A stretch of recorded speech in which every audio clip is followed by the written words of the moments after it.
Cari amici, bentornati a questo nuovo appuntamento di Surcasting Academy che abbiamo deciso di intitolare Old School, vecchia scuola, perché andrò a utilizzare tra gli altri, intanto c'è un pesce che di là si lamenta, delle esche del passato.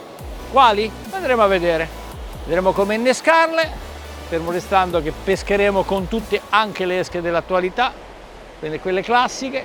Intanto mi godo questo pesce preso a distanza in questo mare meraviglioso, torbido il giusto, che sembra promettere bene.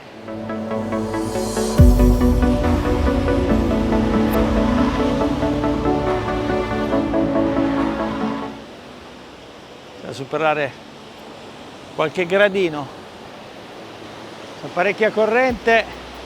C'è da superare il gradino, lo shock è entrato, il pesce non l'ho visto, l'acqua è veramente molto torbida. Semplicemente una mormora. Va bene, è un ottimo inizio, comunque e a prescindere. Evviva! Segno che c'è attività, siamo in bassa marea, oggi faremo un'intera salita di marea. Quindi avremo modo di sondare il terreno in tante situazioni diverse. Sto pescando in questo caso con l'idrogeno competizione, canna in 3 pezzi, l'ho caricata su un mini trave, un long arm, come potete vedere da 1,50 m a 1,60 m. Adesso la slamo, intanto Jonathan toglie quel filtro in bianco e nero perché non siamo così vecchi e torniamo con il nostro colore. Ok, la rilascio, opla, via, partita come un missile. Stiamo pescando su una grandissima punta. Abbiamo una buca molto turbolenta qua dove inserirò sicuramente un'esca per i predatori. Probabilmente sarà una seppia e quindi torniamo a parlare appunto di esche della tradizione. Oppure sarà un pezzo di trancio, quindi un trancione, serra, spigola, così come per la seppia. Sulla punta sto pescando il più fuori possibile, difatti ho avuto questa cattura quasi immediata, perché c'è una bella piana e un canalone che esce, 2 canaloni che vanno a convergere là fuori, quindi cerco di stare dentro il canalone. Quindi una situazione direi ottima. Il mare qui ha spinto tanto, si vede dal colore dell'acqua. Bisogna pescare nella zona centrale appunto alle distanze massime che riesco a raggiungere. C'è un po' di brezzolina che mi aiuta per certi versi, non mi infastidisce di sicuro, mentre pescherò nelle buche, in particolare in questa, proprio sotto riva, a non più di 10-15 metri.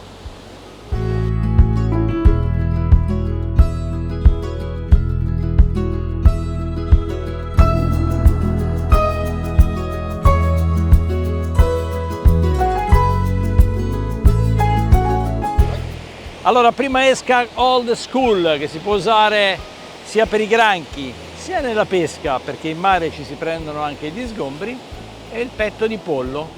Ora lo preparo fondamentalmente per i granchi, naturalmente, quindi ho preso un pollo un po' vecchio, un po' andato, quelli che insomma quando lo si mangia dà un po' fastidio e quindi è meglio non mangiarlo, e comincio a legarlo su un bastoncino con il quale andremo poi a insidiare i granchi, perché sarà un'esca importantissima, tradizionale, costo qualche, ma meno di €1, meno di €2, non lo so, pochissimo. Quindi petto di pollo, e dopo comunque andrò anche a innescarlo. Voglio fare questo esperimento in spiaggia che francamente non ho mai fatto e vediamo se porta a qualcosa. I granchi adesso andiamo a piantare il bastoncino, lo mettiamo nel bagnasciuga, ogni tanto man mano che se la marea lo tireremo fuori e vediamo se ne prendiamo qualcuno. Non è sempre domenica. Ecco qua, un po' dentro la sabbia, un po' fuori, il mare estrae qualche fluido, i granchi arrivano, ogni tanto andiamo lì, scaviamo, se non li vediamo, li prendiamo e li manteniamo in un contenitore di quelli della renicola in polistirolo.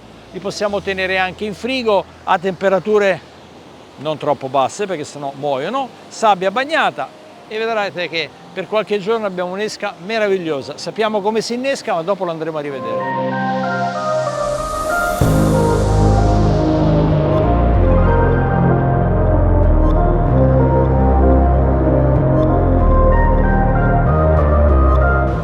Adesso c'è una situazione, non riesco a capire, non deve essere chiaramente un pesce importante, Comunque la cosa curiosa è che lanciando questa canna abbiamo visto un'esplosione di pesce nel punto in cui è cascato il piombo.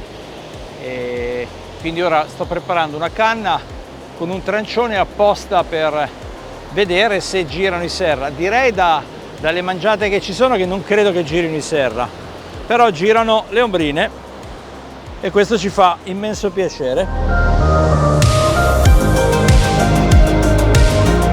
Questa ombrinotta presa al pelo, c'è molta attività di pesce e quindi questa, vista la taglia, la possiamo anche rilasciare, direi.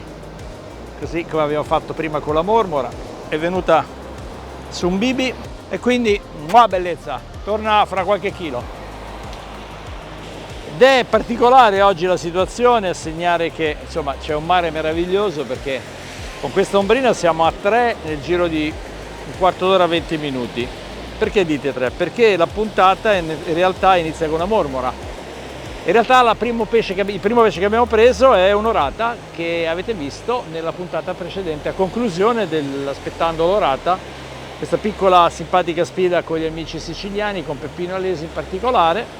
È arrivata questa orata che abbiamo messo nella puntata precedente, quindi un quarto d'ora, culmine di bassa, 3 pesci. Se il buongiorno si vede al mattino non dico altro.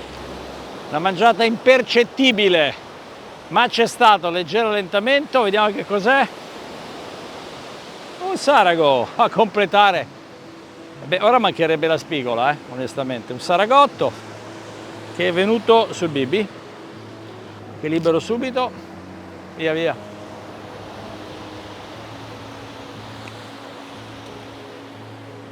Bella pescata per il momento. Anche questa con l'idrogeno in competizione a lunga distanza, cercando di stare dentro il canale che vediamo sulla nostra destra. C'è tanta corrente. Abbiamo appena superato il culmine di bassa, quindi siamo in salita. Dovrebbe invertire. Alghe, grazie a Dio, non ce ne sono. E un pesciolino, un saragotto ancora sul bibi. Sono molto attivi, c'è tanta mangianza, quindi bisogna stare un po' attenti a preservare l'esca. Difatti andrò subito col granchio, visto che qualcosa si prende, in modo da essere selettivo, evitare di incocciare questi pesciolini.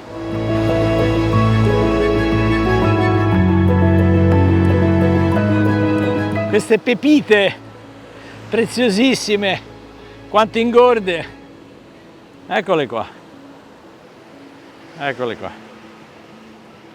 e adesso una farà il suo compito, farà il suo dovere, spero, in bocca una bella orata. Esca old school numero 2, il granchio. Abbiamo fatto una vita con questi granchietti, adesso sappiamo come innescarli. Abbiamo visto in una puntata precedente un innesco molto semplice fatto col doppio amo, ora invece procedo con l'innesco ad amo singolo. Glielo appoggio l'amo sulla schiena, sul dorso diciamo meglio, e chiaramente lo vado a bloccare col filo elastico. L'obiettivo è quello di tenerlo il più vivo possibile, impedendogli però di infossarsi, cosa che cercherà di fare immediatamente, rendendo praticamente vana la nostra operazione. Stando attenti a non passargli troppo davanti alla bocca, perché altrimenti tende a soffocare. Sembra incredibile, ma è così. Lo leghiamo per benino, sempre con l'icra, ovviamente un licra molto leggero. Dopodiché chiaramente dovremo togliergli almeno una zampetta posteriore per appunto bloccarlo nei suoi tentativi. Ed ecco qua il kit, il nostro amo, un licra ultra strong fine, ami Isashi 11007 BN BIC, misure 8-6 a seconda delle dimensioni.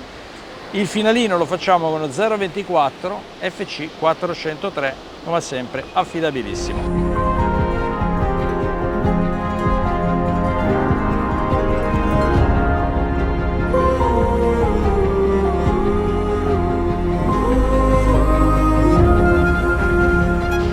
Esca old school numero 3, questa la mettiamo in una buca vicina, il trancione, chi non lo conosce, chi non l'ha mai usato, trancione di un bel cefalo devo dire.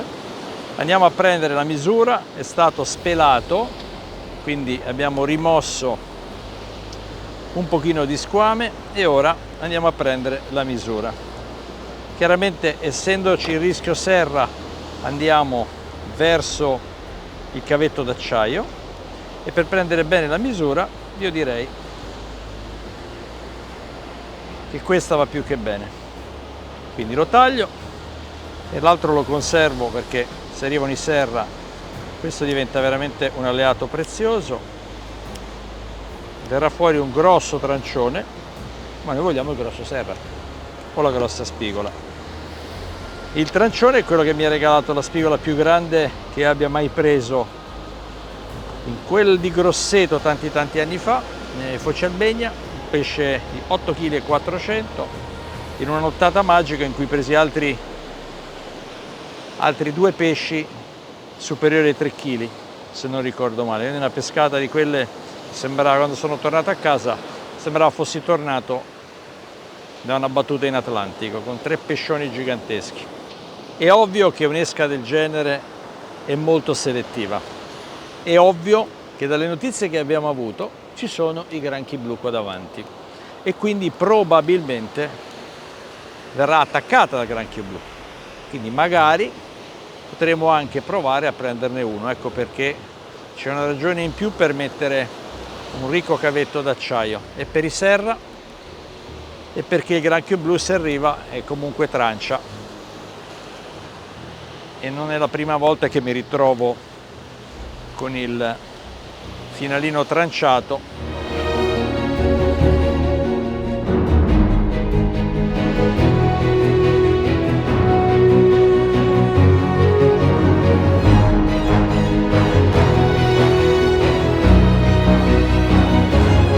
C'è sulla Cassiopea, lanciata anche qua più lontano possibile, da 2 pezzi, 4,05 m, sto pescando con 150 grammi, però onestamente su questa mi sembra di aver messo un bibi. Una bella mangiata. Stavo preparando una canna da beach per pescare, canna leggera per pescare marginale nelle buche, vedere se esce qualche spigola. E ovviamente anche il bibi è una esca old school, è la numero 4 di questa nostra pescata. L'abbiamo usata, anzi io ho iniziato a usarla a metà degli anni 80, non la conoscevo, in Sardegna mi hanno fatto usare per la prima volta il bibi e mi ricordo è diventata un'esca che mi è rimasta nel cuore, perché i primi veri pesci che ho preso in Sardegna li presi a Muravera, spiaggia di Muravera, ed erano, mi ricordo, presi un'orata, una spigola e un sarago con del bibi congelato. Olà, un sarago, e il bibi ha colpito. Piccolino, però goloso, sarago goloso. Adesso vedo di slamarlo e lo lasciamo andare. E adesso andremo a vedere qualche altra esca della vecchia scuola, old school, come la seppia, il gambero e la lice.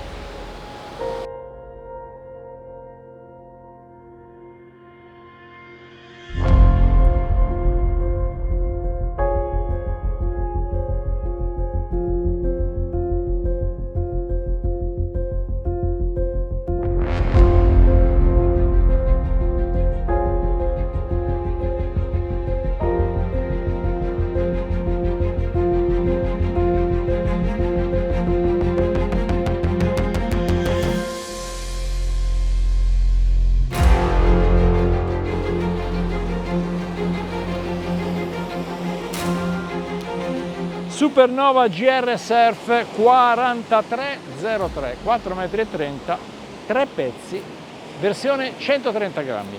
Una canna dotata da hybrid tip, quindi una punta innestata che permette di sentire, vedere le abboccate anche i pesciolini piccoli. Hai avuto una mangiata? No. È una canna in 3 pezzi molto leggera, canna adatta a situazioni di pesca a distanza medio ravvicinata, molto carina nella stagione più calda per insidiare con travi leggeri delle prede come possono essere orotelle, mormore, ma sicuramente anche in queste condizioni fa la sua bella figura perché riesce a gestire facilmente un piombo da 100 grammi in piena corrente e infatti la stiamo utilizzando con grande divertimento. Anelli in titanio, materiale di altissimo livello come al solito, quindi il CXN, in grado di garantire delle performance di lancio importanti. Ho detto già della Hybrid Tip, basso contenuto di resina, quindi una canna leggera, velocissima, scattante. L'ho affiancata a questo mulinello che è il Thorsen. Il Thorsen è un mulinello nato per questa accoppiata, nato per la pesca leggera. Lo possiamo vedere dalle piccole dimensioni, è un mulinello 6500 che ho caricato con un filo dello 0,18, difficilmente scendo sotto questo valore, e accoppiata a questa canna diventa assolutamente vincente. Guardate quanto è piacevole poter controllare questo attrezzo anche con un mare formato come questo qua. Il Thorsen è leggero, estremamente stabile, lo suggerisco appunto per una pesca con piombi da 70, 80, 100 grammi per non stressarlo eccessivamente. Si comporta molto bene nel recupero e ha soprattutto una capacità di mobilare il filo grazie alle spire incrociate veramente superlativa, per cui possiamo stare tranquilli. Avere un'accoppiata del genere ci permette di affrontare tantissime situazioni di pesca.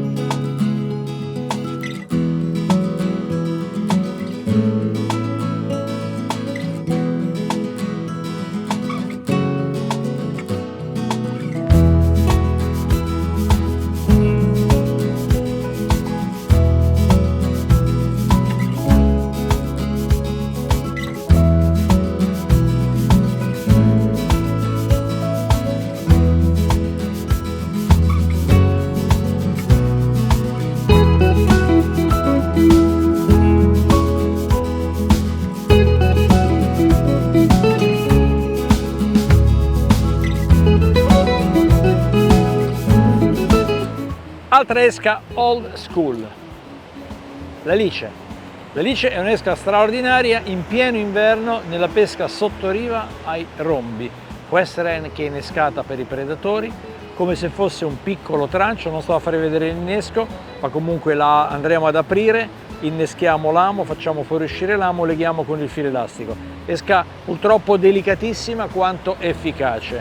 La Lice appunto trova il massimo del suo impiego lanciata a 2 metri da riva in salita di marea, con freddo, vento alle spalle, vento da nord, vento da nord-est, per prendere i rombi. Andiamo a vedere un'altra esca, ancora generica, anche questa old school. Il gambero. Il gambero lo si innesca sgusciato ovviamente, lo si può innescare sgusciato, lo si può innescare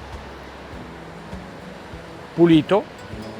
Anche in questo caso è un innesco delicatissimo, lo possiamo utilizzare soprattutto in situazioni di ambienti misti, presenza di rocce. È un'esca che ha sempre funzionato e ha fatto la storia della pesca. Lo andiamo a innescare in modo estremamente semplice. Se vogliamo avere un minimo di tenuta possiamo utilizzare un ago da innesco tradizionale e in questo modo lo andremo ovviamente poi a legare sul nostro amo, in modo da tenerla ad avere un minimo di consistenza. Esca che si usa raramente ovviamente, però ha un suo significato, un suo utilizzo, perché comunque è estremamente gradita. Ecco come ho fatto, gli do 2 o 3 giri, solo esclusivamente per renderlo un pochino più resistente al lancio. E visto che l'ho fatto, questa canna finisce in acqua con il gambero e vediamo che cosa succede. Se qualche pesce qua sotto ha intenzione di dargli un morso. Chiaramente è un'esca che ha una durata in acqua per la sua efficacia estremamente ridotta, però guardate che bell'innesco. In determinati luoghi, come può essere la pesca nell'Oceano Atlantico, questa è indubbiamente l'esca principe, è quella che funziona meglio. Un'esca altrettanto importante che dobbiamo sempre avere con noi, diciamo a partire da ottobre in poi, proprio perché accostano sotto riva, sono le seppie. Ora purtroppo abbiamo rimediato una seppia minuscola, è un vero peccato che un animale del genere sia stato estratto dal mare, però sappiamo benissimo come innescare la seppia, striscioline, i tentacoli si possono utilizzare, può essere tagliata per lungo, innescata, cucita, legata con il lago, esca straordinaria, e un'esca di queste dimensioni intera per la spigola lasciata flotterata in corrente è veramente un qualche cosa di straordinario.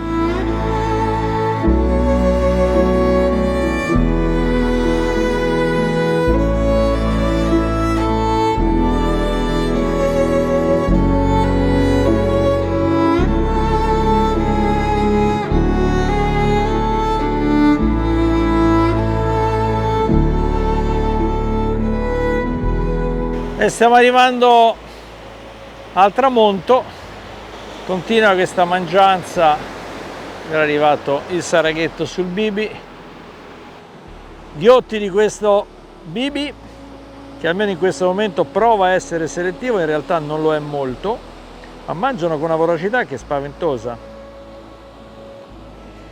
quindi vuol dire che c'è molta attività. Lo rimettiamo in acqua, prima purtroppo si è slamata sotto riva onorata. E vabbè, continuiamo perché il momento è buono, sicuramente buono. Il mare oggi è stato particolarmente generoso, attivo, ci sono state tante mangiate, tanta attività e quindi diciamo che bisogna approfittarne.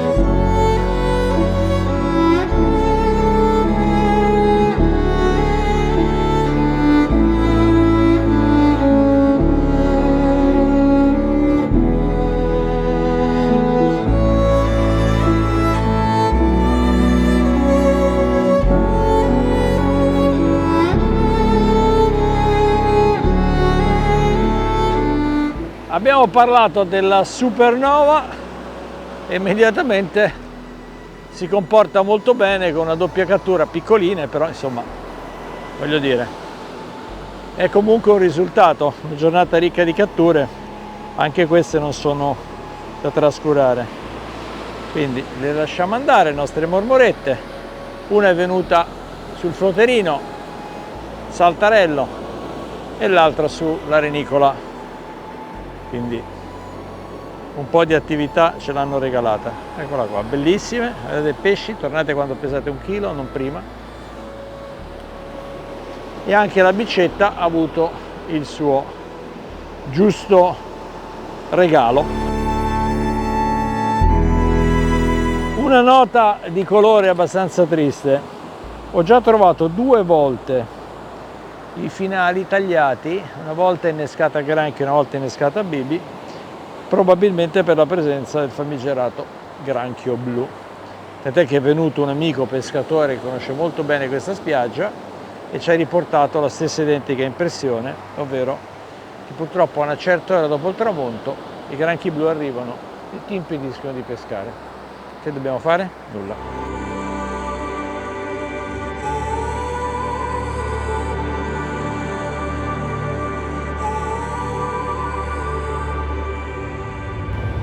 Eccola,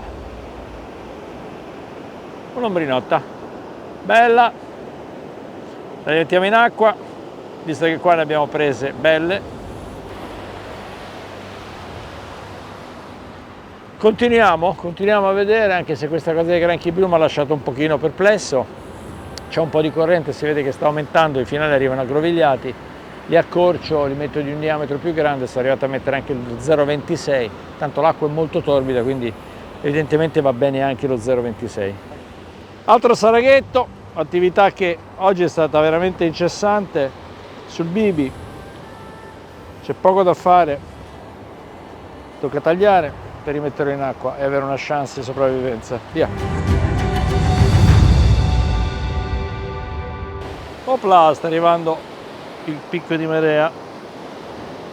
Oggi è stata una giornata dedicata alle esche old school, delle vecchie esche che hanno fatto, alcune delle vecchie esche che hanno fatto la storia. È arrivata un'ombrinetta che io rilascio, è arrivato anche il momento dei saluti per questa 11ª puntata di Surcasting Academy. Tanti pesci, tante catture, è mancato il pezzo grosso, arriverà la prossima volta.